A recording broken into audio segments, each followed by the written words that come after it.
আল্লাহ ও তার রাসূলের আনুগত্য করো, এ কথার অর্থ আবু হুরায়রা বা ইমাম বুখারীর স্টেটমেন্টকে নবীজির কথা বলে মেনে নেয়াকে বোঝায় না। আল্লাহর দূত হিসেবে নবীজিকে আল্লাহ ডিপ্লোম্যাটিক পাসপোর্ট দিয়েছেন।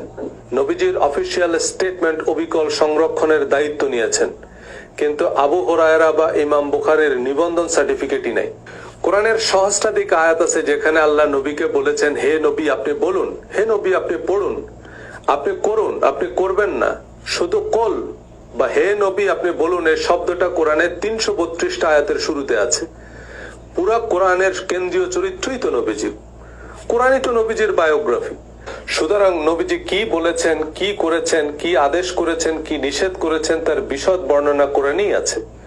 সেসবের সত্যতার গ্যারান্টার স্বয়ং আল্লাহ। এর বাইরে কেউ নবীর নামে কিছু বললেই তা নবীজির হাদিস নয়। জাল টাকায়ও গভর্নরের স্বাক্ষর থাকে। গভর্নরের স্বাক্ষর থাকলে যদি টাকা মনে করেন তো কত টাকা লাগবে বলেন।